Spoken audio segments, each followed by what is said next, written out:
All right, welcome to our September check-in.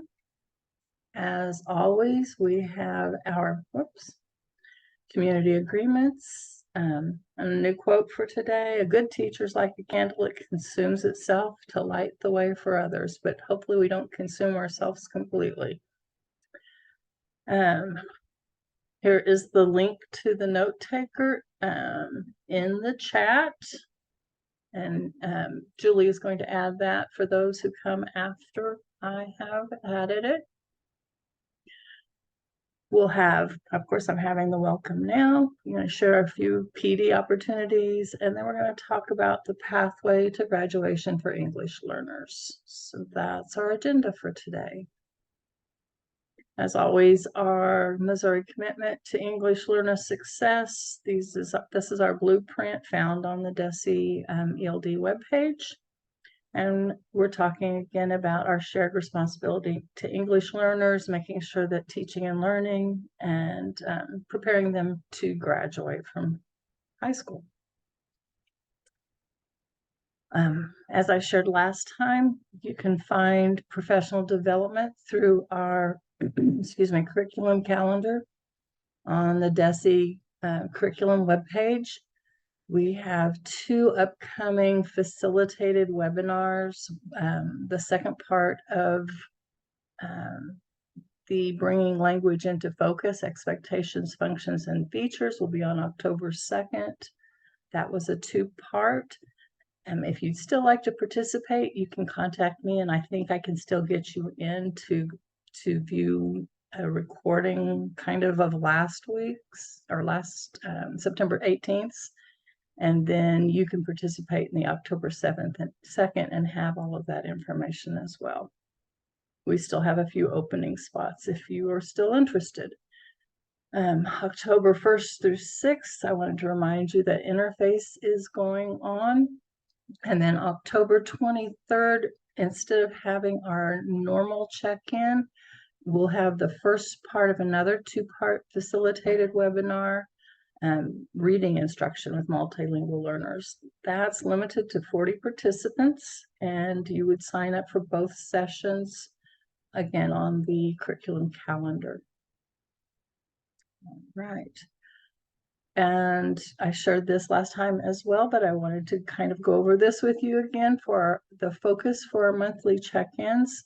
Last month, we talked about EL basics and how to use your data.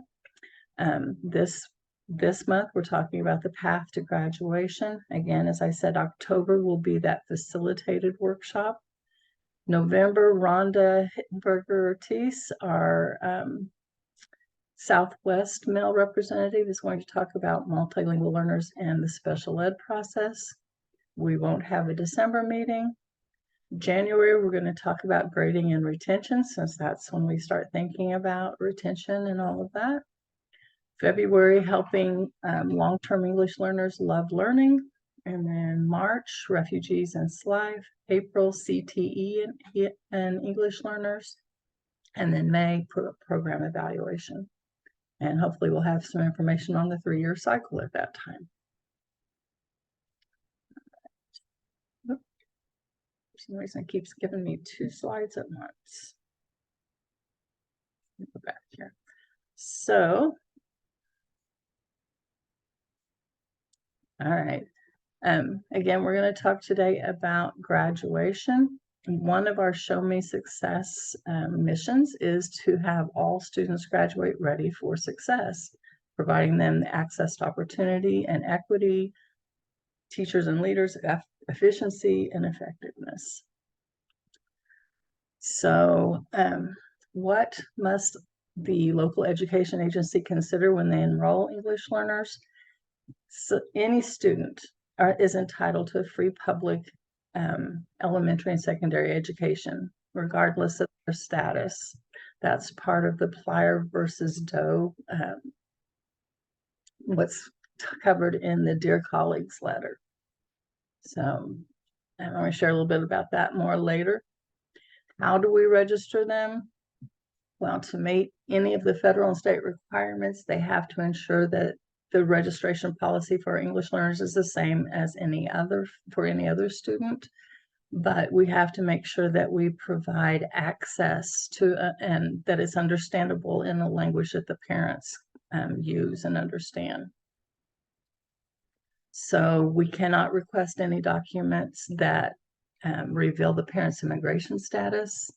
We can't ask any questions that expose their undocumented status, and we can't hinder or discourage them from registering their child for any reasons.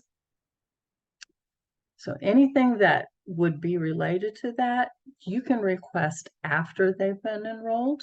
So if you need to gather that some of that information, wait until after the enrollment process is complete so that you don't give them the impression that that is part of whether or not they're able to enroll. Also, students can be permitted to attend without the required vaccinations for up to 30 days, as long as they have evidence of good faith effort to obtain the immunization or proof of your past immunization records. So that question I've had quite a bit lately.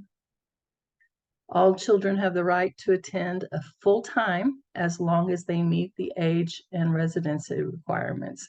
So that's between the ages of 5 and 21. They have to have that physical presence or intend to reside in the district. And again, back to the Plyer versus Doe, where they are all entitled to a free public education. And students over 18 have the right to attend until they receive a high school diploma. That does not necessarily mean the high set or GED. That means a full-fledged diploma, because students don't age out from their right to have an education. So when we have homeless students, they may be enrolled immediately upon filling out the application, even if they're unable to produce the recommended required documents that they need. And the district must make sure that they don't segregate those students and put them in separate programs just because they're homeless status. Districts may require a proof of residency, but they do not have to.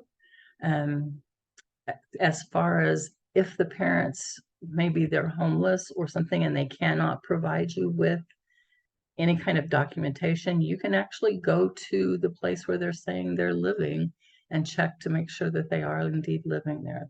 That could be a physical option of going and checking.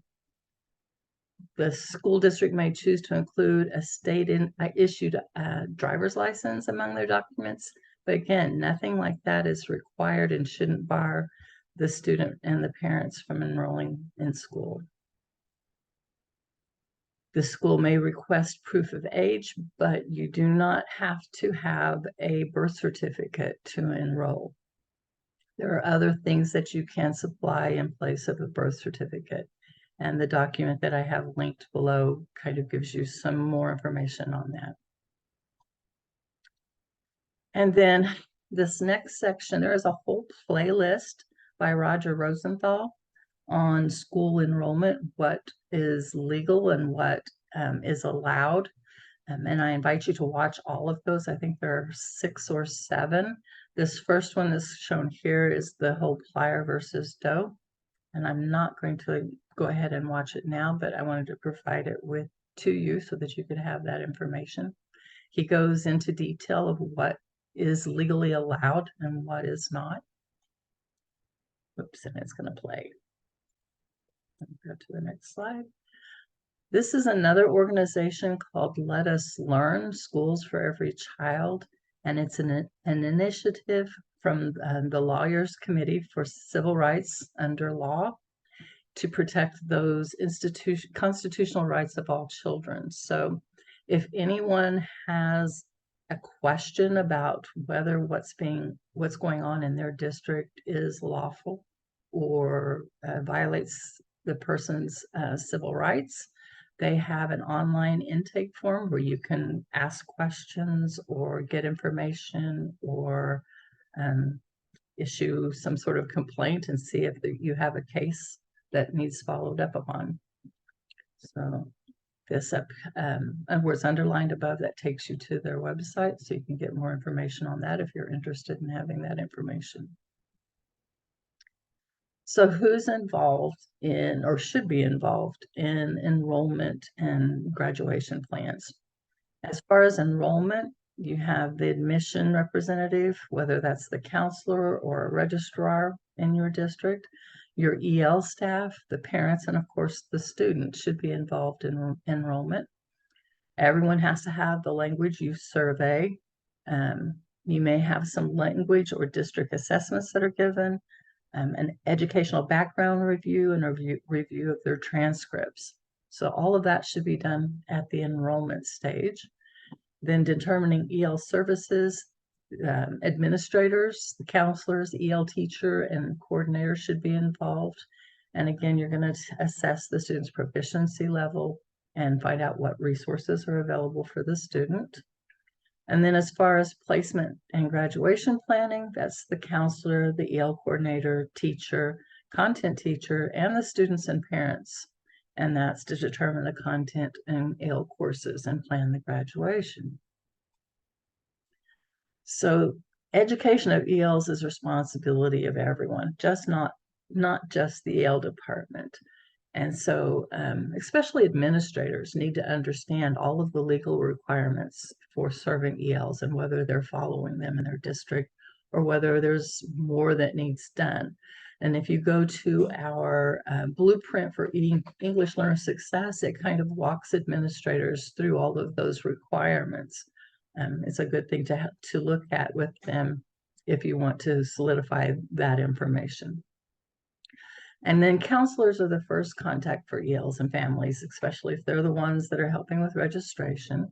It's important that they have an understanding of the courses for English learners, how to transfer credits, how to look at their transcripts, the requirements of the language use survey, and providing the information in the parents' languages. So if your counselors don't know that information, that's something to have sort of a PD with the counseling department and let them know this is what the language use survey is. This is what happens if they answer one of those questions, yes. And if your secretaries are the persons who are helping with that enrollment, they need to have that training as well. So that's something at the beginning of the year that's a good thing, or good policy to just review those steps, especially if you have new personnel. So we all know the identification process. The first step is that everyone completes that language use survey. The second step is determining if they speak or are exposed to a language other than English. The third step is to give the screener, if that's a yes, if they answered yes, being exposed to or speaking that other language, then we screen them to determine whether they are English language proficient or not. And then we notify parents of the results.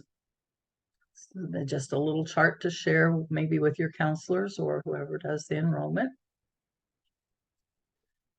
So making registration and enrollment accessible, ways we could do that is, as I said, make sure we train those who are responsible for enrolling and make sure they have some cultural competence, understand we don't call them brown children or anything like that. Provide registration staff with the second language professional development or information about language proficiency. Review the federal and state regulations with them. Make sure that they understand, again, the language use survey. Train them how to identify students who may need EL services and special ed if necessary. And then assess the native language literacy of the students upon enrollment to determine if they qualify and should be identified as an English learner, if they're a potential English learner.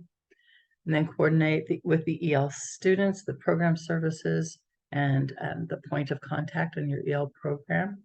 So once we identify that they are potential, make sure that your office staff or your counselor, whoever's enrolling them, know that they need to contact the EL staff to do that screening. And then notify parents of their child's EL program placement within that 30-day time period. So for secondary enrollment, we need to make sure we thoroughly look at their transcript, including translations if necessary, so that we award them all the credits that they can, that they're entitled to when they enroll. Ask for detailed explanation of math coursework, because not every country does their math courses the same way that we do in the United States. Some of them combine them into multi-discipline courses. So they might do more than one math course in one course setting. Then with the assistance of the family, determine whether what their graduation plan is and plan for the coursework. Explain the school's grading system and the different pathways that they have towards graduation. And then review the requirements for graduation from the local district and what might be necessary if they want to go to a college or vocational training, if there are extra things that need to be done in those areas. Also, we need to make sure that they are placed in the appropriate grade level or graduation cohort, and check back on their progress each month to ensure that the proper placement was made. And provide instructions to access the online gradebook for parents if that's something that's used in your district, and make sure it's in a language they can understand. Review the school policies, your student handbook. Hopefully that is also in a language that they understand and has been translated. Make sure they understand transportation and how the cafeteria works, how lunches works, how they get free and reduced lunch if that's needed. Provide the English learner and their parents with a list of all the extracurricular activities and clubs that might be available to them and how they can get involved. And then if you can, assign a peer buddy to assist the new English learner the first day of school to help them in that transition. Okay, when we're talking about reviewing their transcripts and transferring credits, all students new to the country may enter Missouri with academic credits earned from another country. But it's going to take a little bit of work on whoever is reviewing the transferred credits. Several best practices should be employed to make sure they get the credits they deserve. And there are some documents linked at the end of the presentation that will tell you how school systems are set up in different countries. Some of their school years run in a different cycle. Some of them have longer, some of them have shorter days. All of that will help you determine whether or not you can count some of their grades, their credits will transfer to Missouri. So schools should have a written procedure and follow these steps. They need to determine a person who's responsible for reviewing transcripts, establish a framework, a time frame for evaluating the transcripts, and look for some specific steps like make sure that it's an official document, make sure that it was translated by a qualified source, and if necessary, contact the sending school, an embassy, or Ministry of Education to make sure that it's authentic. And then interview the students and the parents to make sure you understand what courses they took and get some more information from them. Once that procedure is developed, anyone charged with evaluating their transcripts should become familiar with it, and for each student new to the country. I know there is one district that they have a notebook for each country that lists all of the information they need for that specific country, so that they have it on file and they can refer to it as needed. So some do's and don'ts for looking at transcripts: do examine them again for authenticity. Do interview the student and parents to get some clarification. Determine eligibility for course equivalency, whether or not they match up.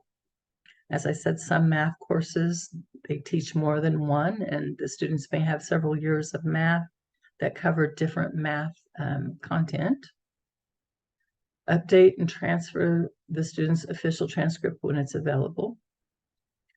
And then ensure the transcripts are in their language other than English are properly translated, as I said. Look at those charts that I've provided and make sure that they're the conversion of the grade level. If you can, consult with the teacher and the department supervisors and let them know what has been taken in previously and what you've given credit for. It may involve taking an assessment so that you can see exactly where the student is, and establish a procedure for informing the parents and students of the results of the evaluation of the transcript. But don't accept documents that have any kind of alterations. You need to, again, check the authenticity of the document. Don't allow family members or students to translate the document for you. Don't accept paraphrased or interpreted translations. Again, that would not be the authentic document. Don't delay or deny grade placement waiting for the transcript. And don't use language as a reason for not communicating with parents. All right. There are some evaluators that will look at your transcripts for you for a fee.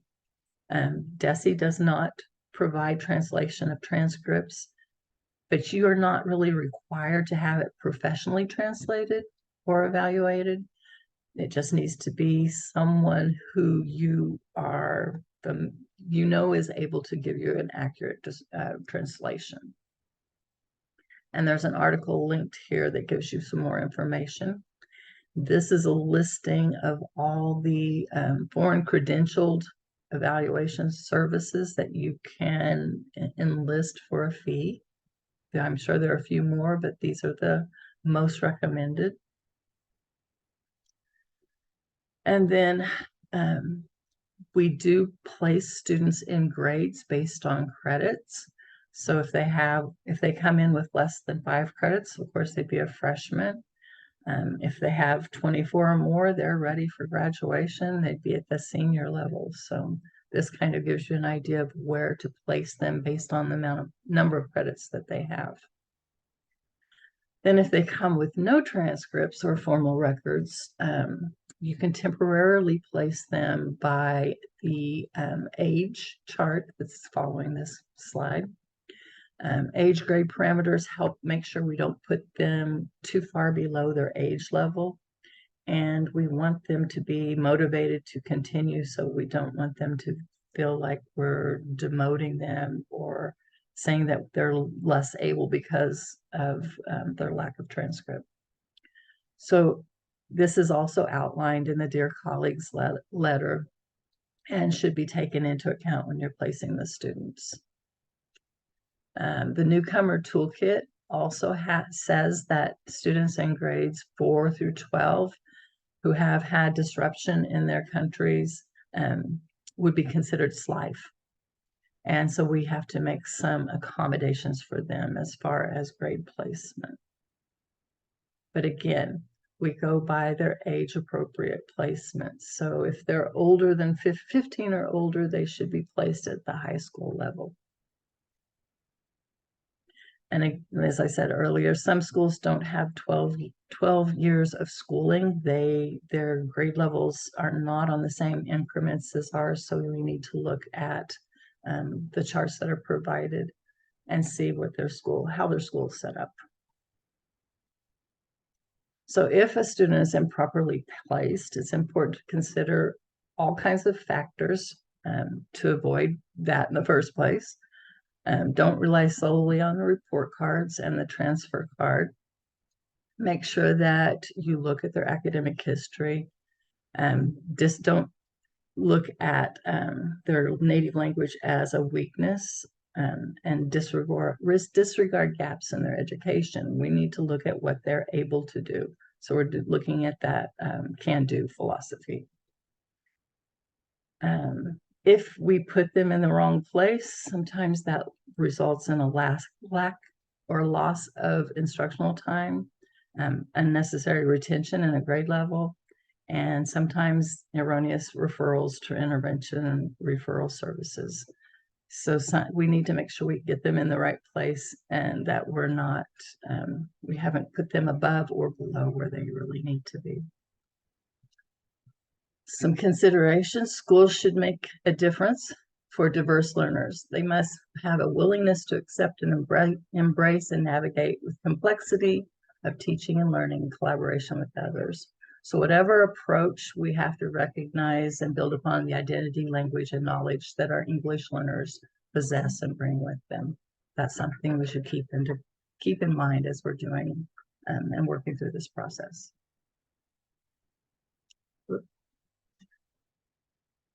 Okay, so a lot of times when 12th graders or 11th and 12th graders enter our school, they don't have enough credits to graduate before graduation day. And it's really important that we communicate this to the students and their parents as soon as possible and provide them with some options and letting them know what they are going to have to do in order to graduate. Maybe going an extra year if they haven't reached the age limit, or some other options that are possible for them. Okay. The promising practice is to put students in courses based on the data, the interviews, and all those other things. And that's linked to all of those factors, not just how the teacher perceives them. Sometimes when the teacher's working with them or the person who's enrolling them, just because they don't have language, they think that they need to be put in a lower class or they need some special remedial courses or something. That just gives the wrong message to the student. There we go. For example, if the student took high-level math in Mexico and they're placed in a remedial math class, they may start to think of themselves as remedial, and then they don't feel challenged and get bored and give up. And if students, again, are put in those lower tracks, they might not receive the courses they need for graduation. So the system of assessment and placement needs to make sure it serves the ELs and should be a priority for the district and for the counselors when they're enrolling them. Okay, data-informed course scheduling would be collecting language proficiency data in both her first and second language, scheduling to the strengths of the students, scheduling ELD courses and sheltered content courses first, and if they're not available, hand scheduling some content courses with teachers who are willing to work with them or qualified to work with English learners, and schedule their core courses before you schedule their electives. So we need to remember that the English learners at the secondary level bring a lot of assets to from their home language, culture, and experiences to our classrooms. And a well-developed graduation plan allows them to develop alongside their English-only students with the same challenging coursework and helps them to reach graduation and be job ready or college ready. Graduation plan should be developed with the English learner and their parents and should be evaluated each semester as the student progresses. So we need to have policies and procedures for intake assessments for English learners, which might include writing samples or additional assessments, especially for math. And the counselors need to create a graduation plan for proper placement into classes. Diagnostic assessments, including formal assessments in their native language, if available, and English assessments with necessary accommodations, as well as portfolios and formative classroom assessments, help to make sure that the student's on track. The district, the charter schools, whoever is working with the student needs to make sure that we have multiple measures for seeing whether they're gaining and making improvement. And there should be regular quality review cycles, like every 6 weeks, to look at data and make sure the student is on track and seeing if anything in the program needs to be refined or changed. So From the U.S. Department of Education's Learner Toolkit, they've given a couple of questions that you should ask when you're developing your ELD program for the secondary level. And one of the questions is, on what educational theory are your services and programs based? Are the resources needed to be effectively implemented for the chosen program? Does the school have qualified staff to implement the program? How are placement in programs and provisions of ELs informed by students' proficiency level, grade level, education and language backgrounds?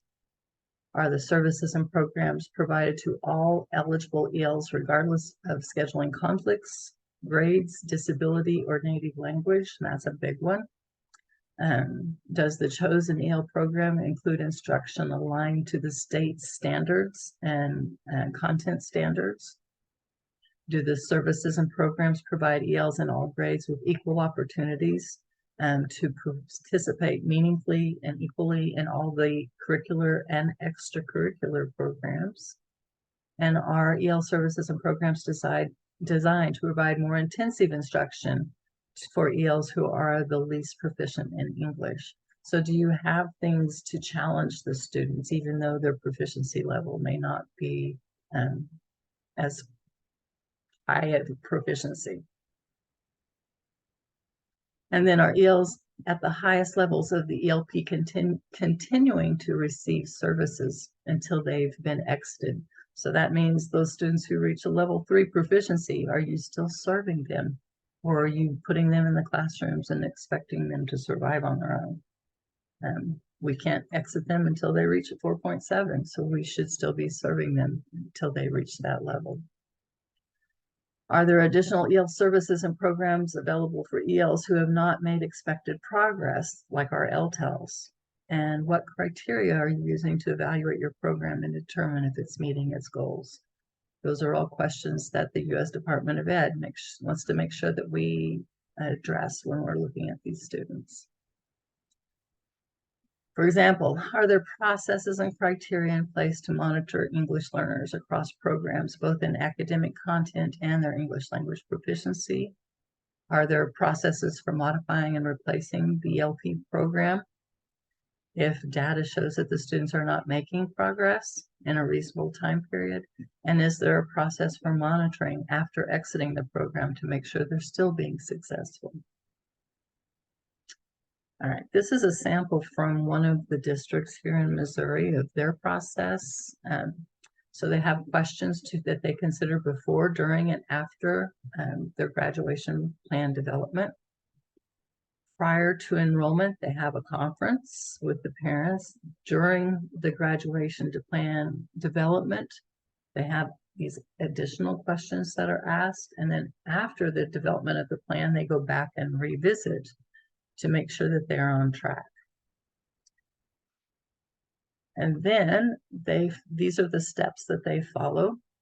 A student entering the district from another country after 9th grade will have his or her transcript reviewed. Then upon entry, the counselor will meet with the student and his parents or caretakers and relevant staff to plan a schedule.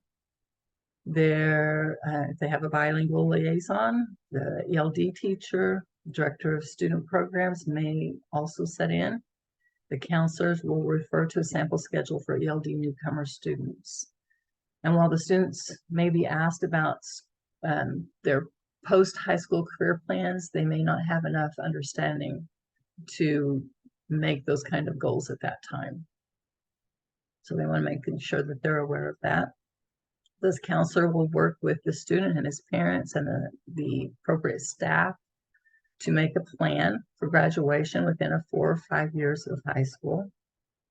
And after the meeting with the student and other staff, 4 to 6 weeks after entering the district, before the district should be held to provide orientation to U.S. school practices, expectations for graduation, and all of that.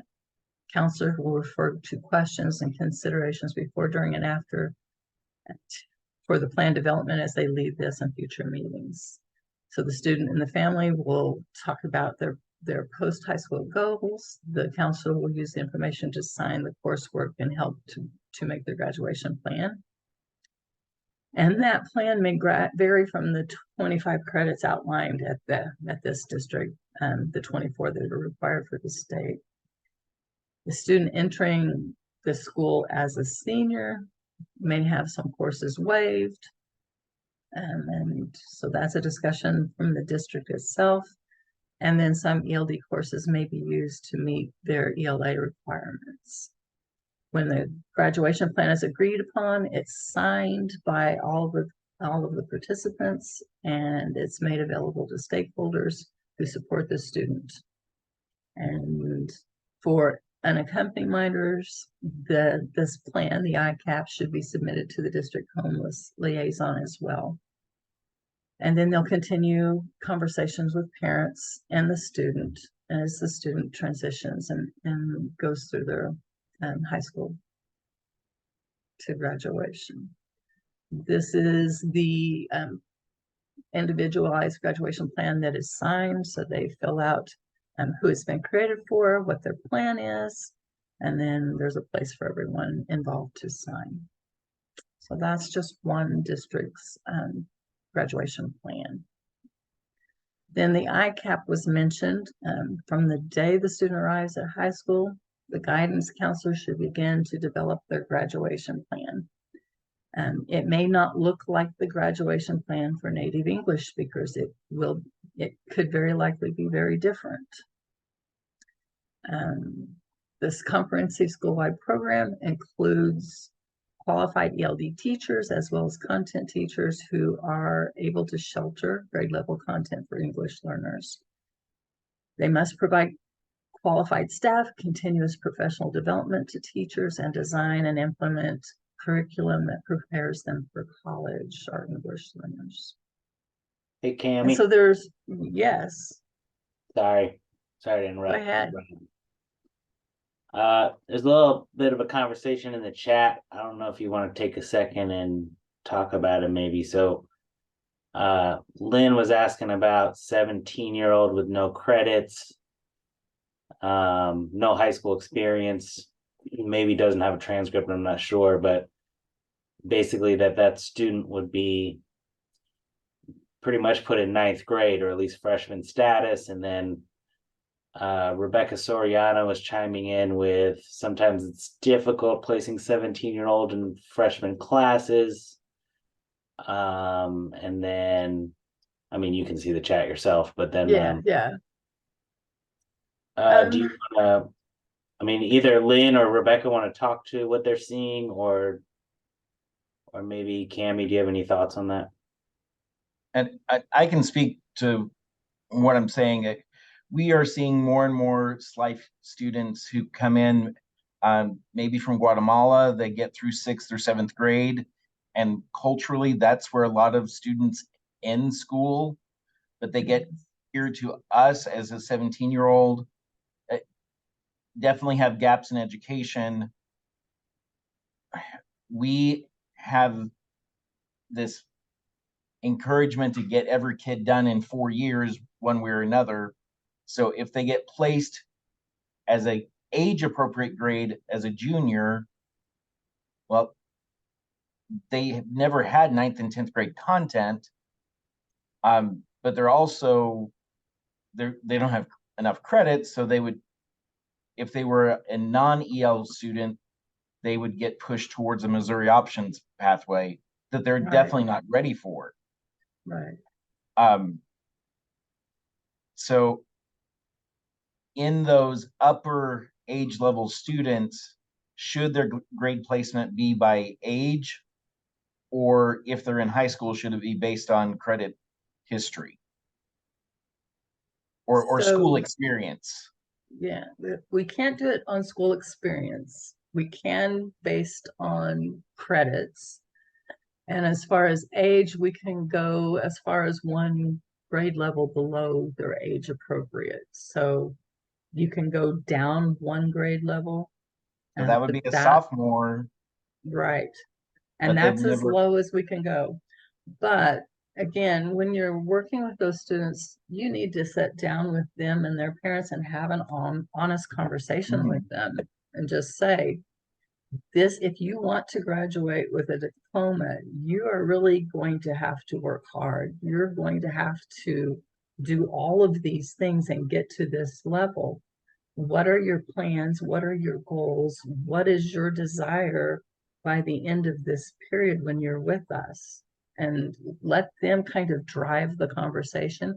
We can't encourage them or push them towards something that's not what they're planning.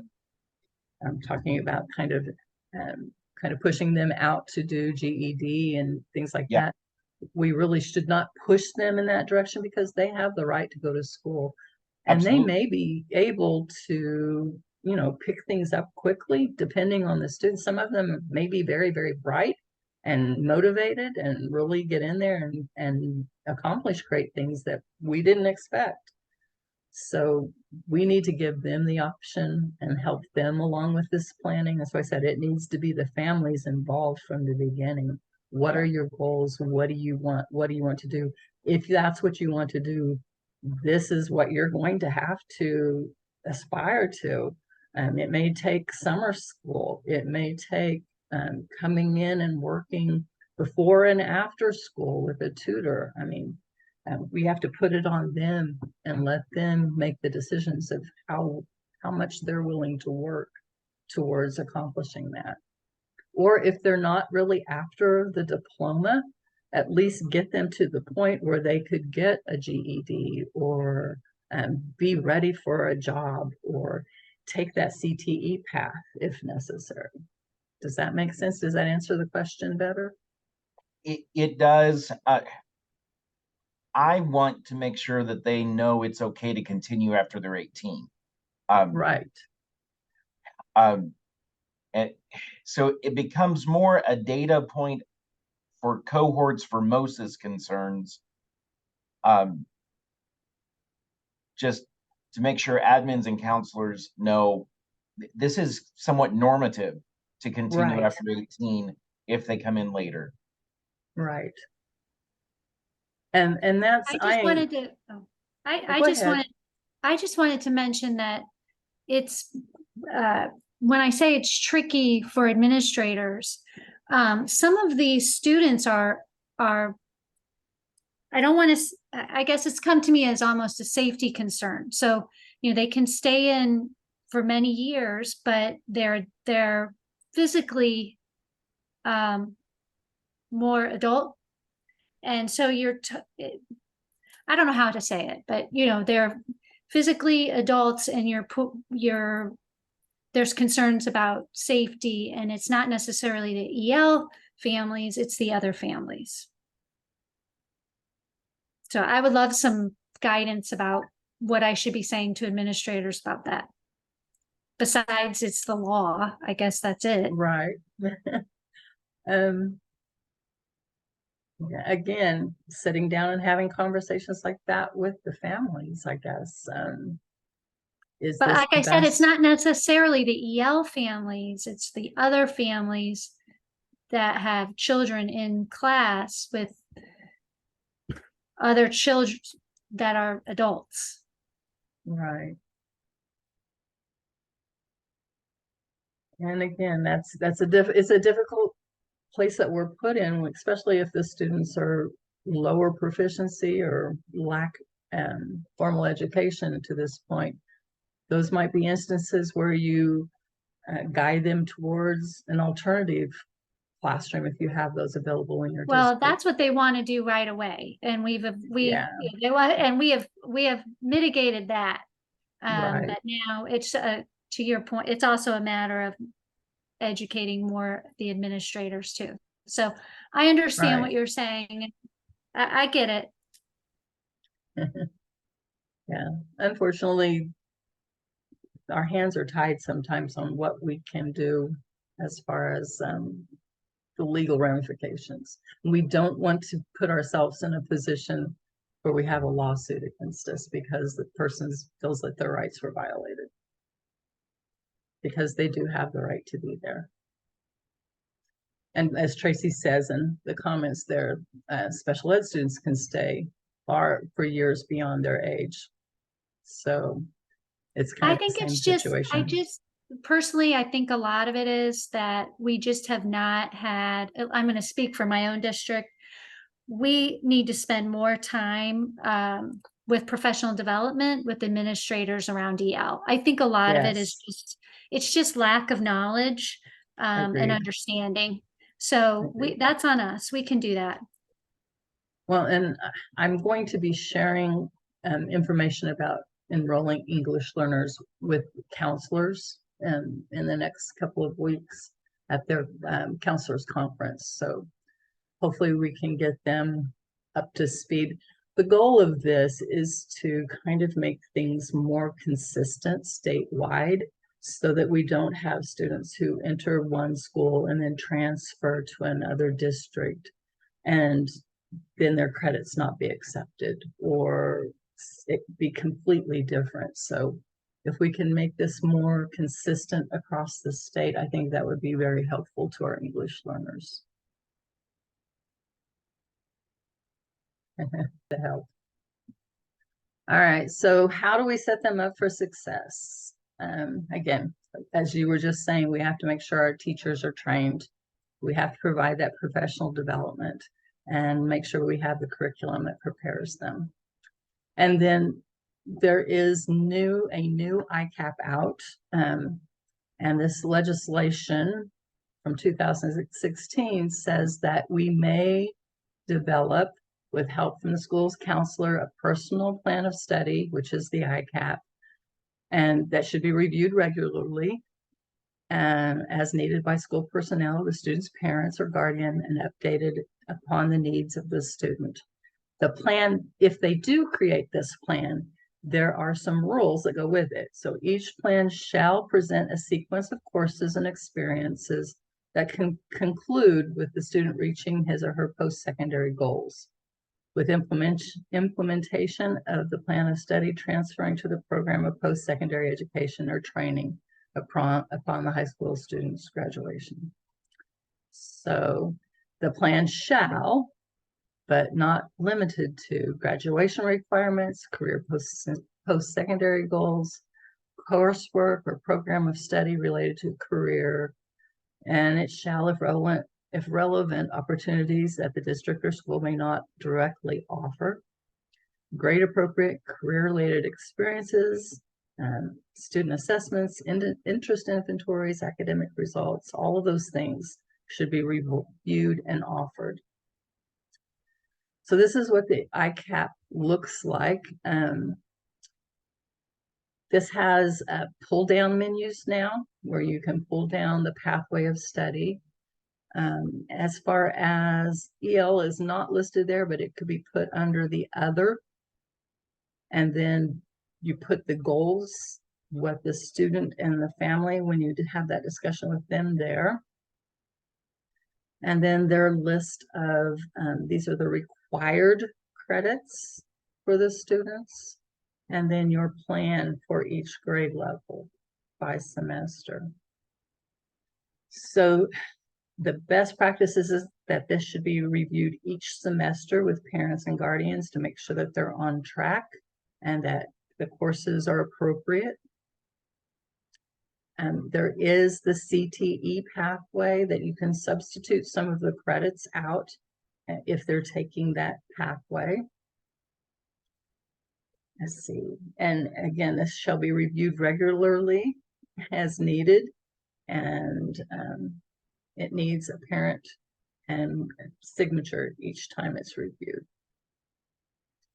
Page 2 and goes into the extracurricular activities, work-based learning, and co-curricular activities, assessments taken, Missouri Connections if they're in that, scholarship applications, and then college applications.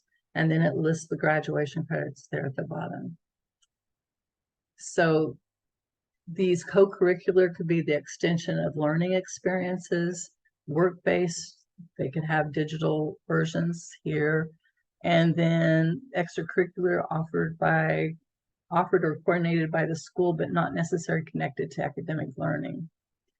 So things like Seal of Biliteracy or FBLA can be included there. Any awards or recognitions that they get, and the number of years that they hold any position, or whether they do job shadowing at a nursing home, things like that can be included on this page and help to lead their graduation. Then again, the courses that are required for all students are listed.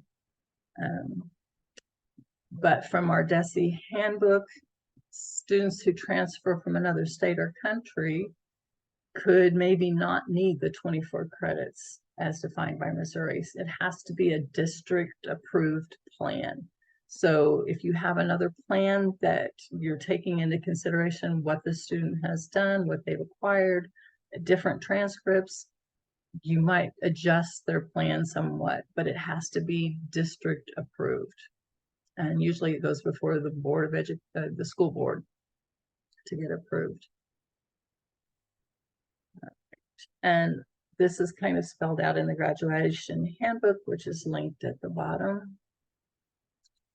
And then from past documents, there's an example of 4-year plan to a diploma and a 3-year plan to a diploma. So takes into consideration, again, those core subjects first, and then electives as you move through. But it gives you an idea of what you can use to plan for graduation in 3 years or 4 years. And then there's also a CTE pathway to help students if that's their plan. And this might include the GED prep if they have such things in your district, or if that's their choice.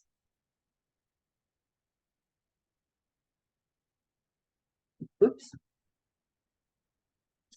Okay.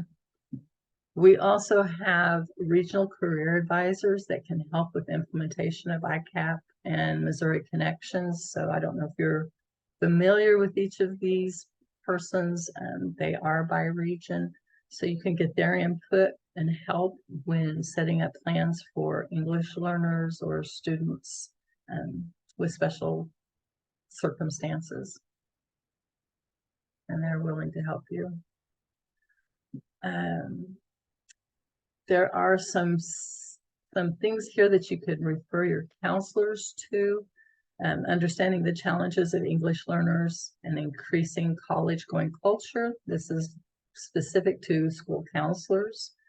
And then long-term impact of subtractive schooling for English learners, and school counselor experiences in response to interventions with English learners. So those are some articles and some publications that you can refer your counselors to.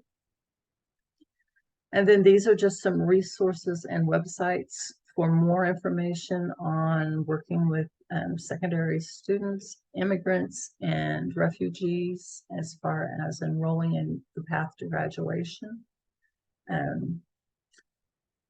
Some of these help you with looking at transcripts, and that's the majority of these, evaluating foreign transcripts, guide to transcripts of foreign-born students.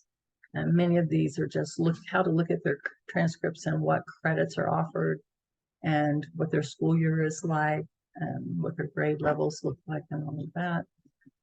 And then these are those U.S. Department of Ed resources and some from Coloring Colorado that are also helpful. And as always, our male representatives are there to help if you need some more information, and I am always available to help as well. And that brings me to the end of my presentation. So if you have other questions or comments and things you'd like to discuss, this is time for that.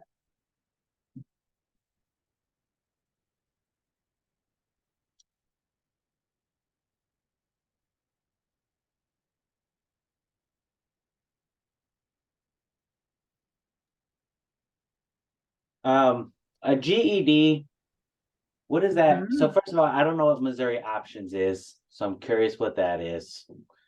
And second, a GED could get you into community college, but not a 4-year school. Is that right?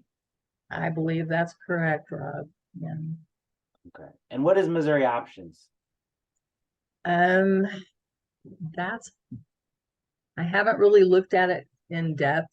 Maybe someone in here knows what Missouri options entails. So Missouri Options is a program for students who have not passed enough classes to be on track to graduate on time, but have the likelihood that they can pass the high set. And now we heard last week that GED is back on the table too. Yes, it is. Yes. They do have to pass, I believe it's personal finance, wellness, and American government, wellness or health.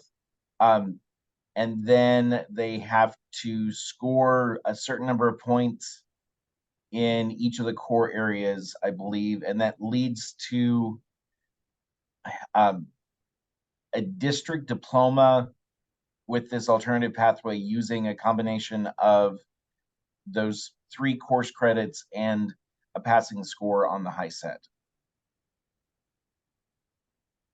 Thank you, Lynn.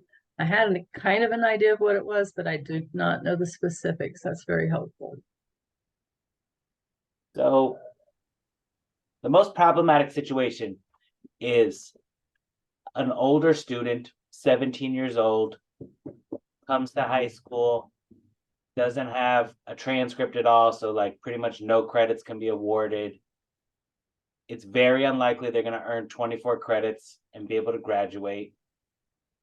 I feel like probably talking with the student and saying you can use your time to improve your English skills, you can learn literacy skills in English, you can gain some content knowledge, but eventually, aren't you probably going to say GED and then community college is the most likely route? I mean, I feel like the reality is you're not going to be able to get the 24 credits probably. You'll be 21 before you can get those 24 credits. And so you can get some experience and some knowledge, but then maybe we shift to a GED sort of path. And then from GED, you could go to community college, and community college maybe to a 4-year. Is there But another alternative? I don't know. depending on the student, you could do an individualized graduation plan that doesn't have to have those 24 credits. Right. But so I hear some people say, will a 4-year college accept someone who has less than 20, who's graduating with less than 24 credits? And sometimes that is an issue, Rob. So again, you need to sit down with the student and their parents and lay all of this out to them and say, these are your options, but these are also things you have to keep in mind if you go this route, because there may be some drawbacks to it. Because there are some colleges that will not accept those alternative plans, especially if determining which classes were not met or which ones were excused or exempted. But I feel like sorry, I'm just butting in, but I feel like if they are already not going to get the 24 credits that they need, and GED or high set is the path they have to go anyway, end up anyway. And I mean, or we have an alternative path to graduation that they also couldn't go to a 4-year school. To me, they're in the same position either way. Am I understanding that correctly? That's my understanding. There are some colleges, colleges and universities that will accept those. So having a counselor who's knowledgeable on where they can direct them would be helpful. So if you're wanting this, and again, it depends on what the student's goals are in life. I mean, what are you going to do after we graduate? Are you doing this to pursue something else? If so, we need to look at a different plan. Having that all in I mind. know that, and I always say that to everyone too when they ask about this. But then I think about 17, 18-year-old Rob Greenhaw, and he did not know what he wanted to do in life. That's true. And he would make bad decisions probably. And Yeah. Rob, my thought is I want to get them to a diploma, and maybe community college is the pathway they have to go for higher learning. But I'm more concerned with getting a diploma than a dropout. Right. Then that is my initial concern, because what I see more often of those kids on the bubble is that dropping out is what happens because we don't coach them up to the diploma. Right. Or they feel Yeah. defeated before they finish. Yeah. That makes sense, Lynn.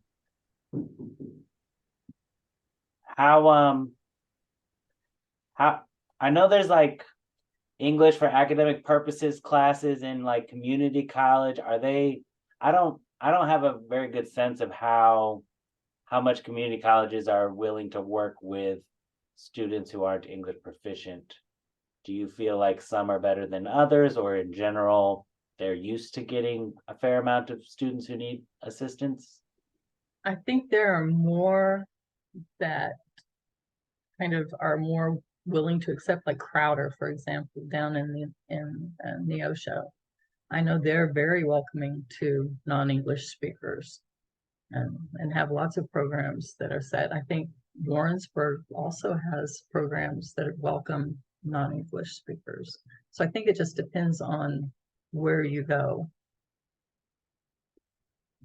I wonder if like schools might partner with a local community college, even like when these decisions are being made, if a representative from St. Louis Community College wanted to come sit in and just talk about, these are what, you know, you're at this age, if you could accomplish this much in the next 2 years, we would accept you at the community college and you could then start this type of program, just to kind of lay it out as far as, yeah, you're at an age where we're not so sure you're going to get the 24 credits, but there is an opportunity at the community college, and maybe someone could speak to that for you. Oh, you said you did. Lynn said you did have that. Good. Oh, that's great. So Lynn, do you have a list that you could share with us of ones that are more receptive? I That know would the be Kansas great. City area, and Kansas City Metropolitan Community Colleges has, I think, 5 or 6 campuses. Penn Valley has their main program, and at one point that program was kind of partnered with UMKC. And then Longview also has some ESL, but Penn Valley in Kansas City has been my primary contact. And I've only worked in the Kansas City area, so I haven't had a reason to look outside. Right. Branch out. In the comments, Susanna asked about CTE pathway. And with the CTE pathway, that's career and technical ed, you can substitute some courses if you're pursuing your degree in like welding or something like that. Some of the coursework can be substituted to reach your required number of credits. So they will let you substitute some of those for others that are required. I know some of our tech schools too offer language support services. Like we have Yes. Four Rivers. So if a student can come to us and complete, you know, like 1 year of, we'll say developmental, you know, like if they can get at least some basic English skills, some basic literacy skills where they can meet the criteria to make it into the tech school, you know, we only allow so many students to attend there because you pay for that. But if we can get them to that level, that's also another option, because I do know Right. that they offer language support services at Four Rivers. And as far as St. Charles County, there are several branches. They come out, you know, like to Wentzville and offer language courses, you know, like for adults too. And so that's an option for those older students. They could attend both. They could go to high school and ESL classes, you know, in the evening. You know, we're looking at alternatives. We just had a student go on to the launch program, which is the online opportunity. I don't know that it's the best, but I was contacted by the person who runs Launch and said, asked for their EL records. And so there is someone there that will support them online. So hopefully that student will do well. Something else that's going on in our district that I wasn't really aware of, but some of those older students that were not going to make the credits, they have contacted them. And I know, with the new MSIP stuff going on, they've now shifted a few of those kids to homeschool. So they're kind of taking them off of our rolls. So I was not involved in that decision at all. But they were not attending, like they didn't come back this school year. So so rather than dropping out, I think they reached out to them and they've now, I guess it looks better on us if they go homeschool rather than a dropout. So anyway. Okay. But they were all over 18. So it wasn't like, they couldn't have made that decision on their own. But anyway, that's just something going on. I don't know if other districts are seeing that too, but I was a little bit surprised by that just because it affects my numbers too. So.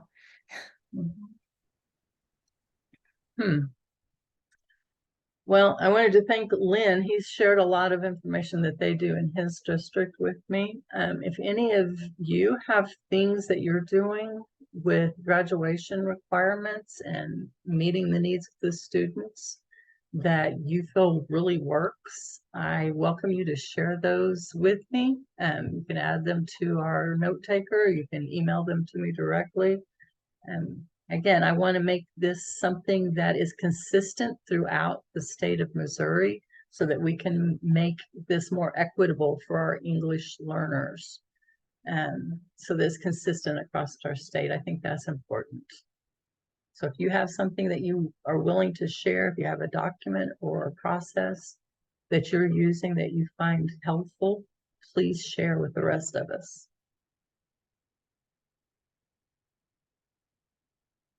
And Rhonda's sharing that Missouri Connections is accessible in Spanish.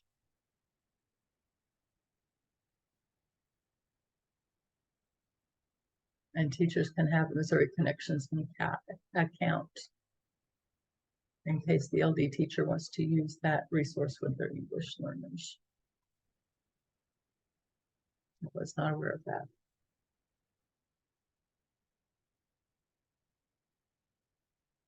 Anything else or any other questions? Anything doesn't have to be related to today's topic. So any other questions that you might have?